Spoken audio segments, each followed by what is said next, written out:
Yo, yo, yo, what is up, everybody? This is Colin back at it again with episode 5, already episode 5 of A New Direction, the podcast where I just talk about anything and everything and really all the different things that come into my brain.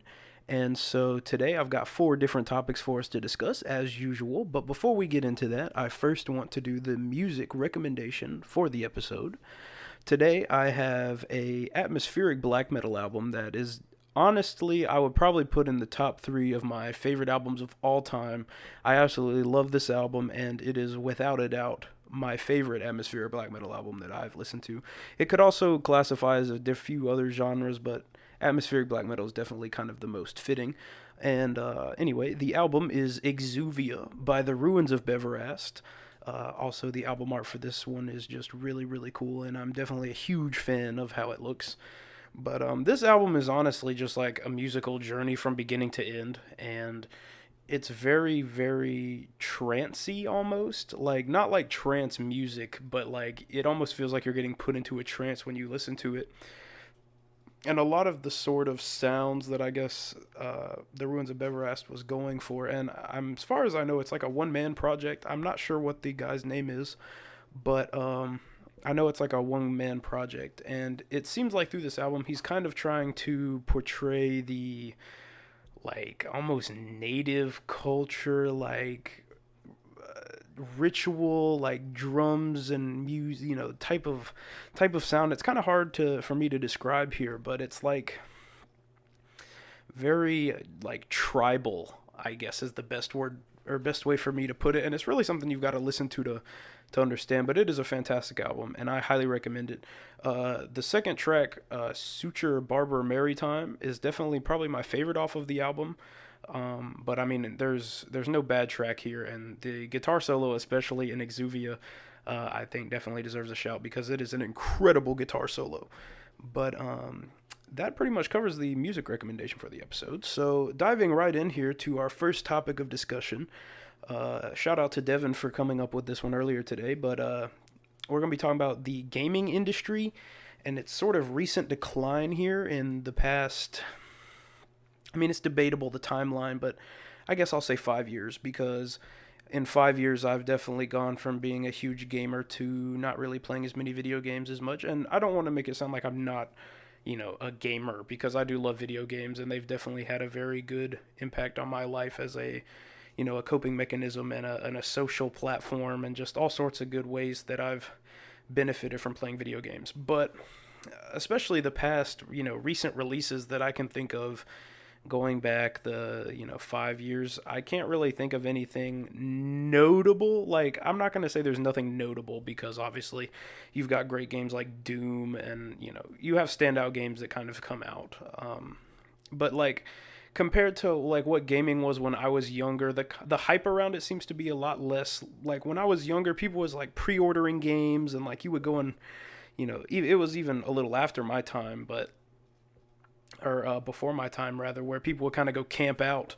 But there were still people doing that, when I was younger, who would go camp out at GameStop and get their pre-orders and everything.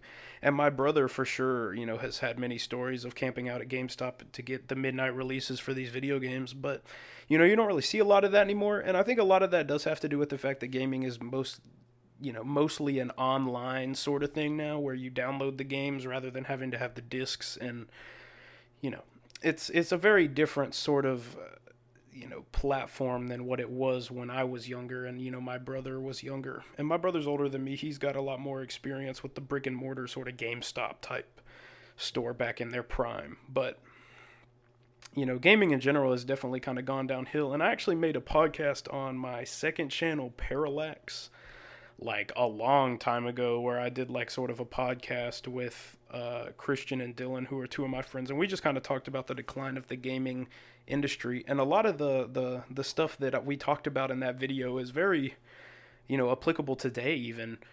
I mean, we were talking about how games, like, developers really weren't putting as much time and passion and effort into their projects anymore, because it's more like a cash, like, I don't want to say a cash grab, but kind of a cash grab, where these big publishers are trying to make as much money as possible by releasing these big name titles. And so I guess like the passion and enthusiasm for creating the game kind of slips away in that aspect. Because I mean, if you think about it, like if you were doing like a school project, and I mean, it kind of in a way is like a school project. It's like you're given a deadline, you have to have it done. You're gonna have to cut corners somewhere. You can't. If you're not given the time to fully express your passion and creativity, and you have like a deadline to meet, you're gonna cut corners, and these games are gonna get worse and worse over time, and that's kind of what's happened. Like Call of Duty especially is a great example that I can think of because when I was younger, Call of Duty was the shit. Like me and all my friends would like hop on the Xbox party and we would play until like 2 or 3 a.m. on the weekends, before school. Going back, that was like Black Ops 2, Modern Warfare 2, and Black Ops 2. Those games, Black Ops 2 was definitely my most played Call of Duty and probably my most favorite of all time. Like, I mean, I know that's a very debatable topic, and more older school people would say COD 4. But Black Ops 2 is definitely like my favorite because I have so many fond memories from middle school of just playing that game all night long with my friends and just having a great time on the Xbox party. And, I kind of wish I hadn't uh, taken those moments for granted because, it's one of those things now where I'm older. I look back and I'm like, I'm not going to really have a lot of time to do that anymore because we're all working and, the time to sit down and play video games all night long on the weekend just doesn't really exist anymore. But, you know, I think that going from Black Ops 2 forward, we definitely didn't play those games as much. And a lot of people, kind of going on like into Call of Duty a little more, a lot of people really gave like Advanced Warfare shit for being a terrible game. But like honestly, compared to what's come out since then, Advanced Warfare is like a good game. And I honestly enjoy playing it too. And it's just like, we had god awful games like Infinite Warfare that came out, and then now we have Call of Duty Vanguard coming out. I haven't even heard anything about that game. I don't know what it's about. I don't know anything about it. And like that's where I, kind of where I recognize that the gaming industry really has gone down because, used to, even when I was busy with school and everything, I would always, know what the next Call of Duty game was going to be because me and my friends were all going to like want to play it and stuff. Even going into like later into high school, like we would still, keep up with the games like that. But Call of Duty Vanguard, I don't know anything about it. I know it probably comes out pretty soon, but I'm probably not going to buy it. And, it's kind of crazy to see. And then, we have games like Battlefield 2042 coming out that I was I've been a little hyped for, kind of following that a little bit. But honestly, like, I don't know a whole bunch about that either. And Battlefield, there again, is another series that I played a whole bunch as a kid that I was, a huge social game for me and my friends. We would all squad up in Battlefield 4 and play for hours. And Battlefield 4 is definitely one of my favorite games. Going back, I played that game for many, many years across all platforms, PC, Xbox, and PlayStation. I had that game and played all the way through, the multiplayer with my friends on those games. And man, Battlefield was just great. Battlefield 3 was a fantastic game too. Battlefield 3 is honestly probably my favorite one of the whole series, even though it was kind of controversial upon release and wasn't very great. But, when I got around to playing it, it was a fun game, and I still love the graphics and just everything about that game. I feel was really ahead of its time and stands up today in the modern sort of shooter market. The Battlefield 3 is a fantastic game. But, that kind of covers the gaming industry. I mean, it's just the decline. I feel like developers aren't as passionate about the games anymore. I think overhype is a huge issue where, these people are getting incredibly hyped up for these big AAA games, and, the hype gets so big that the developer, regardless of what they do, is not going to be able to deliver and capture everything that the people are anticipating. And, I think that's a huge issue as well in the modern kind of gaming market. And then just gaming in general just doesn't seem to be like what it used to be, I guess. And I don't know. It's hard to really pinpoint that down or pin that down anywhere, but I feel like gaming just kind of isn't the same. It doesn't hit the same as it did when I was younger. Me and my friends, we would play Minecraft and stuff, and like, those are the types of games that still hold up today. While I can't really think of a game like Minecraft that is going to have the same sort of impact that Minecraft has had that would be released, recently or even coming up in the future. I don't really think that there's anything quite like that. And you don't see a lot of games like that anymore either.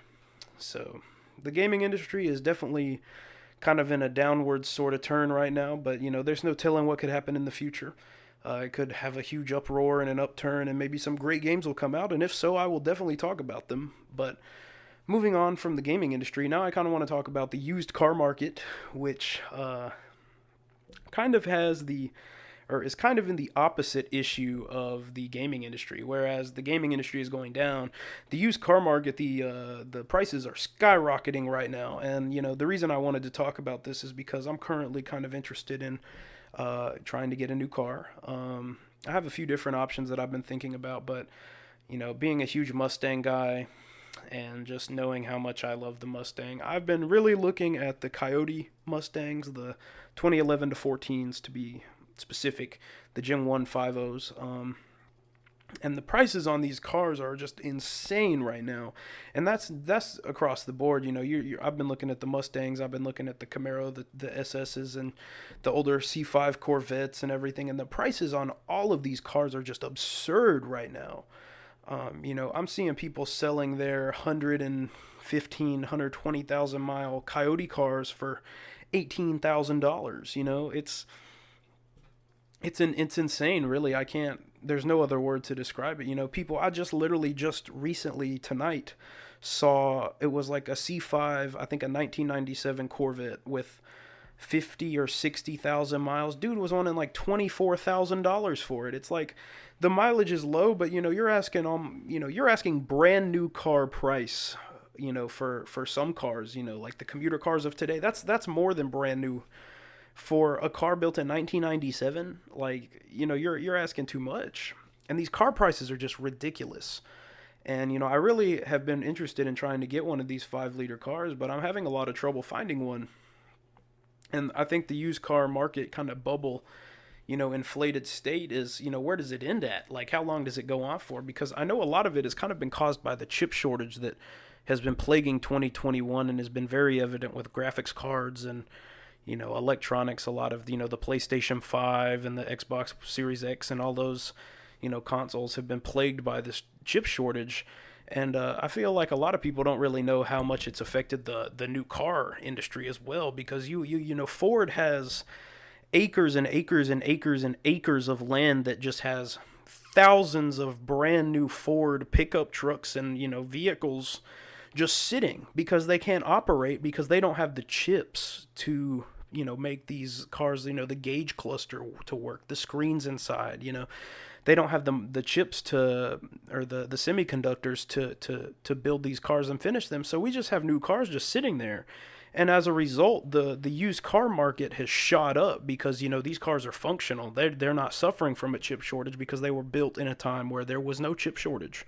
And so, everything works in these cars. And this goes back, this inflation in the used car market is spanning, decades worth of cars that have been built. We have like that Corvette from 1997, is being affected by this because, he's able to ask over $24,000 for this car, and somebody will pay it, or somebody will talk him down a little bit and still pay over $20,000 for this car because, that's the state of the market. And so I guess this is almost like a good lesson on inflation, where when things become more valuable or more, more like a commodity, the prices go up. And, it can be caused by situations like this where, the market is able to inflate because new cars just can't be fully built right now. And I know if you drive around, my town and look at the local car lots, there are not a lot of new cars. Like, there's a Ford dealership not far, in my town that's not too far from my work. And I've ridden through it before, and there are literally no new cars on this lot. Like, it is like one or two brand new cars just sparsely sitting there in this deserted car lot. And it's just like, this is why the used car market is up so high right now. And so I guess moral of the story is I'm really hoping that the car market will kind of deflate a little bit so that I can find a good 5-liter for a good price. But, definitely going, for my advice for people who are, kind of suffering from this or looking for a vehicle is, don't overpay. You will eventually find a car that is suitable for a good price. The right one will come up. But, don't overpay. Don't be the person that's paying $24,000 for a 1997 Corvette because somebody is able to ask that much for it. Don't splurge and buy right in the moment because, you miss out on the deal that could come up in the future. And I think it's very true that the deal will usually eventually come anyway.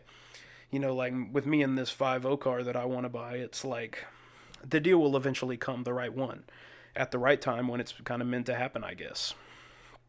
And so, that's kind of my discussion about the car market and how everything is kind of doing in that aspect. But that kind of leads into the next topic that I chose for today, which is the automatic versus manual transmission debate. And so some people, surprisingly, I've met people who don't even know what a manual transmission is. And so just for the sake of those people who might be watching this video, I'm going to explain a little bit about this. An automatic transmission is like what most people find in their car, and most people know what this is. It's got the park, reverse, neutral, and drive. You shift it into the gear, and the car will drive for you. You just press down on the gas and go, and the car will shift all the gears and everything. And some automatic cars have paddle shifters that allow you to shift the gears, but at the end of the day, the car is still shifting the gears. There's no clutch, no third pedal. You're not having to interact with a shifter to make the car move. And so a manual transmission is different because there is a third pedal in the floorboard. It's called a clutch pedal. And in order to shift gears and to do, everything required with driving, going from first to second to third and so on, is all done by the driver and using this clutch pedal and the shifter. So that is the difference between an automatic and a manual transmission. And so if you were to ask me which one I prefer, I would most definitely say manual transmission. I'm a huge manual transmission proponent, and I'm very sad that it's kind of getting phased out here in the more recent times because, it's kind of a dying breed in a way. Like, fewer people know how to drive manual, it seems like, and automatic cars are just, it's the transmission of today and the transmission of the future. Manual cars is kind of seen as like a dying art or an aging, technology that can be phased out and done better by the automatic transmission. And so I definitely think that there are benefits to an automatic transmission. It is certainly faster physically. It is a faster transmission. Computer will always be able to shift faster than a person. But, it's faster. It can definitely be better on gas, get better fuel economy with an automatic transmission. And also, they also are a lot more practical, I guess, like, sitting in stop and go traffic or going light to light. Manual transmission can get kind of boring in that sense, or kind of old because, you're always having to clutch in and shift to first and then back to neutral and so on. But I will definitely say that the benefits of an automatic transmission do not outweigh the fun of a manual transmission. That is my statement for this episode here. A manual transmission is simply far more fun, and everybody that I've ever talked to who has gone from an automatic to a manual has said the same thing. And, that is not to say I'll never own an automatic transmission car. I will definitely have to have like an automatic in my commuter car because, fuel economy is important. But if I was buying like a weekend car, like a muscle car, the 5.0 that I want to buy, it's got to be manual. Like, I'm not going to buy an automatic because I think manual in those cars is just far more fun. Like, you as the driver are just so much more engaged with the vehicle. Like, you and the car are one and the same almost. And it kind of sounds stupid. It kind of sounds like I'm one of those manual elitist people, and I'm really not. If you have an automatic and prefer an automatic, then you do, and that's fine. I had a friend who I talked about who had the 2018 Mustang. His was an automatic, and that was a fun-ass car. That thing was crazy fast and just a lot of fun to drive, and I loved that car. And it was an automatic. But for my personal preference, I think I will always choose a manual transmission. And I would love to hear what y'all have to say about that and what y'all think in the comments, because it's definitely like a debate in the car community. There are definitely a lot of people who have a manual elitist mentality. There are people who have an automatic elitist mentality. And so I'm curious to see kind of what the topic or the conclusion that the comments come to in that regard. But that was kind of a shorter topic, but I guess it's something I wanted to talk about. And then my last sort of bit for this episode is going to be belief in the supernatural. And, I guess that would encompass ghosts and demons and, superstition.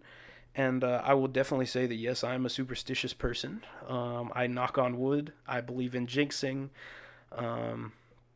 And, I'm definitely, I think that there are definitely things in the world that we don't understand, that we don't kind of fully have a grasp on. Ghosts and demons, I definitely think could be real. I'm not going to ever, I'm not going to sit here and say that I've ever seen a ghost or that I've ever personally experienced anything that I would deem paranormal. But I definitely believe that ghosts could be real, and that ghosts could definitely be a real thing in the history of human beings. That, there's been a lot of history of ghosts and stuff written about over time, and I definitely think there could be validity to that. Um, Demons, demonic possession. That's another one of those things. It's kind of hard to say. You believe in it or you don't, but I definitely believe that it could be a thing, that it could be possible, and I certainly don't think that it's outlandish to believe that it's possible. I think there are a lot of things in the world that we just don't understand, and that we as human beings just can't understand. We're incapable of comprehending or grasping or understanding some things about the world, and that's cool. Like, I think that's kind of cool that we aren't the biggest thing. That there are things outside of our understanding. And that's an opinion that I'm sure I share with a lot of people, and that a lot of people don't have at all, and might even call me stupid for having. But at the end of the day, I think that there is definitely some validity to the supernatural and to superstitious sort of ideas, because even if it's not like a spiritual thing, like I guess more like a religious thing, like knocking on wood and jinxing. It's like people will say, even in like more Wiccan sort of cultures, and I'm not gonna, I'm not very familiar with Wicca or anything like that, and so I don't want to term it something it's not. But like manifesting and more, I guess, folk religious ideas like that, uh, you know, play a role in jinxing and knocking on wood, the same as it does for more religious people who are, you know, religious in their beliefs about how things come to be. And so I think it's kind of cool that there's interconnectivity between these ideas and religions that aren't even similar in any way. And, that's why I think there's a validity to this stuff, because, they're all interconnected even though they're so far removed from one another. Maybe there's validity in that. Like, these people are experiencing the same things and, coming to the same conclusions despite being disconnected from one another. And I guess I just think that's something cool, and definitely something that I feel brings sort of validity to the table when it comes to this discussion. But at the end of the day, you either believe in supernatural things or you don't, and your belief in them is, neither here nor there. You either do or you don't, and I mean, at the end of the day, I will respect you regardless of what you think. But I'm curious to hear what the viewers of this have to say about that, or if anybody has any sort of supernatural or paranormal stories. I would absolutely love to hear about them in the comments. Um, I've never really had anything that I would deem supernatural happen to me. One story that does come to mind is one time me and my mom, when we lived at a different home, there was like a under cabinet like radio CD player thing that like would play AM FM radio. And this thing like never worked. Like, this thing, we would never turn this thing on, and it was just the remote. The remote was somewhere like very far away from it. And one time, me and my mom were sitting in the living room, and this cabinet thing was like mounted in the kitchen. So we're a completely separate room away. And we were talking, and then all of a sudden, this radio thing just comes on. Like, just the static noise just comes on out of nowhere. Um, and we're both a bit taken aback by this, because this thing's never working really. It never turns on that that I was aware of, or am aware of to this day. Like, this thing was never really used all that much, and it just came on randomly one day. That was definitely kind of freaky, but we just kind of came to the conclusion that it must have been some interference with like a remote that we were using in the room, like for the TV or something. Now, whether or not it's true that those frequencies were connecting, or those frequencies were able to, work and be compatible with that, undermounted radio thing, cabinet mounted radio thing, that's neither here nor there. I can't say for sure that that's what that was, but, we just kind of logically, reasoned our way through it and cast it away to the side. But, maybe that was something supernatural. I don't know. Definitely something to think about.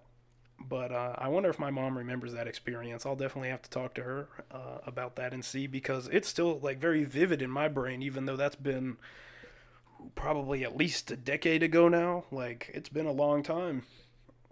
But I still remember it clear as day, just that thing coming on and the static just going, and we were both just kind of like, what is that?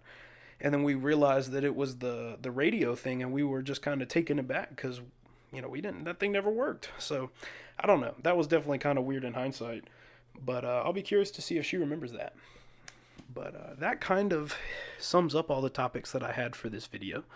I hope that y'all enjoyed, and if you like what you're hearing and you want to jump on board, I would love it if y'all subscribed and left some likes and feedback in the comments, because I have a lot of fun doing these and I would love to get y'all's opinions on everything.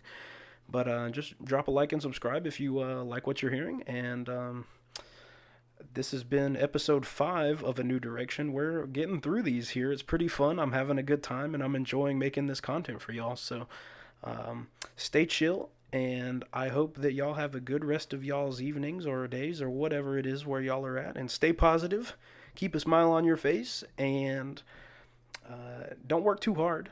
Make sure y'all sleep and rest and everything. But stay chill. And I'll talk to y'all next time. This has been Colin.